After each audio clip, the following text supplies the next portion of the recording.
আসসালামু আলাইকুম। আমি জিহাদ নূর।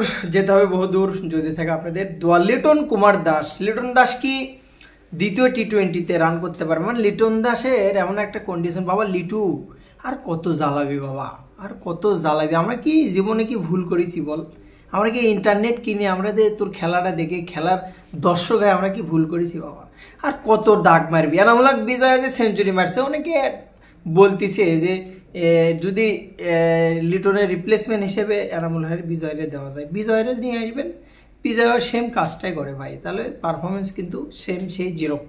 লিটন কুমার দাস বর্তমান টি-20 অধিনায়ক, সেকেন্ড ওডিআই অর্থাৎ যে ওডিআইটা রিসেন্ট হয়ে গেল সেই ওডিআইতে ডাব্বা ডাব্বা ডাব্বা ডাব্বা ডাব্বা 5 ডাব্বা কিন্তু সে অলরেডি মেরেছে। টি-20 সেকেন্ড টি-20তে মাঠে নামবে বাংলাদেশ, ভোর 6টায় খেলা, বাংলাদেশের সময় ভোর 6টা।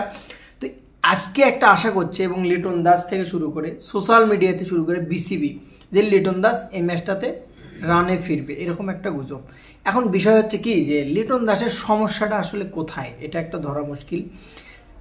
ফাইম স্যার বলেছে যেটা, যে লিটনের প্রবলেম যেটা, যে তার নিজেকেই সলিউশন করতে হবে। লিটনের সমস্যাটা অন্য কেউ ধরে দেবে না, কারণ একই জায়গায় 4বার আউট হয়েছে। একই জিনিস নিয়ে 4বার যদি একটা ব্যাটসম্যান আউট হয়, তাহলে তাকে যেটা বলা হয় যে কমন সেন্সের সমস্যা আছে।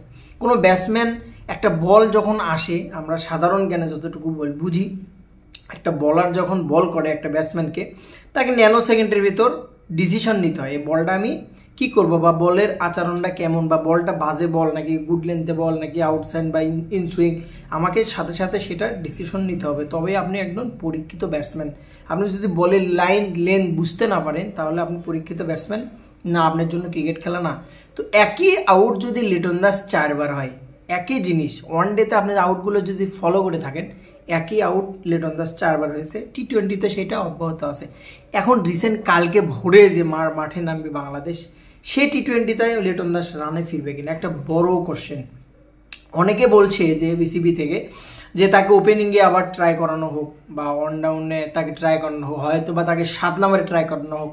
এটা ঠিক যে কোনো ব্যাটসম্যানের যদি খারাপ ফর্ম যায়, কোনো ব্যাটসম্যান যদি অফ ফর্ম যায়, সেক্ষেত্রে তাকে হয়তো বা অন্য কোথাও বা অন্য কোনো পজিশনে ট্রাই করলে হয় কি যে সেই পজিশনে হয়তো বা সে রান করতে পারছে বা স্যাটিসফাই, নিজের উপর কনফিডেন্স লেভেলটা লোর কারণে কিন্তু লিটন দাসের এই কন্ডিশন। প্রথম টি-20টা বাংলাদেশ জিতেছে, সো সেদিক থেকে বাংলাদেশের কনফিডেন্স একটু হলেও হাই লেভেলে।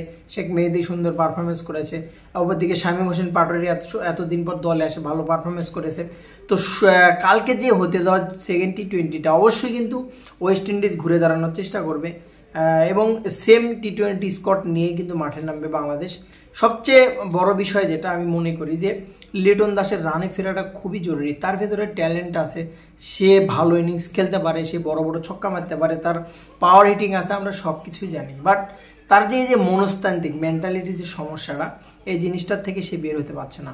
মাঠে নামার আগে যদি আপনি হেরে যান, গ্রামে যদি একটা কথা আছে, গ্রামে যদি আপনি খেলতে যান, ইন্টারন্যাশনাল গ্রামের ক্রিকেট এক করছে না, সিম্পল একটা বিষয়, যদি গ্রামে আপনি খেলতে নামেন, খেলতে নামার আগেই আমার যেটা মনে হয়, এক বড় ভাই যদি বলে যা তুই আর যাবি আর আসবি, তুই তার কি রান করবি, এই যে কনফিডেন্স লেভেলটা লো করে দেওয়া খেলতে নামার আগেই একটু হলেও কোনো একটা ব্যাটসম্যানের এই জিনিসটা কিন্তু হয়, যেটা লিটন দাসের ক্ষেত্রে হচ্ছে। তার ক্লাসিক্যালের সমস্যা নেই, ক্রিকেটের মোনালিসা তাকে বলা হয়, সেটা তো সমস্যা নেই। আপনার বিগ হিটিং খেলে সেটা তো সমস্যা নেই, ডাউন সিঙ্গে খেলতে পারে, সব দিকে শর্ট খেলতে পারে, কোনো প্রবলেম নেই।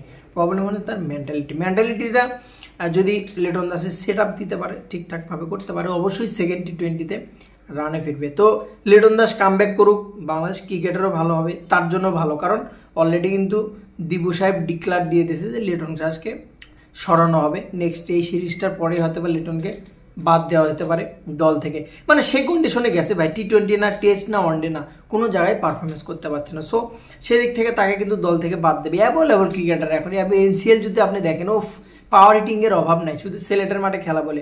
এটা যদি মিরপুর ধান খেতে হতো, এত পাওয়ার হিটার আপনি পাইতেন না। তো বেস্ট অফ লাক, সেকেন্ড টি-20টা বাংলাদেশ জিতুক, সেকেন্ড টি-20টা বাংলাদেশ ভালো করুক, এই শুভকামনাই করছি। ভালো থাকবেন, লিটন দাস রানে ফিরুক, এই শুভকামনা করছি। আসসালামু আলাইকুম।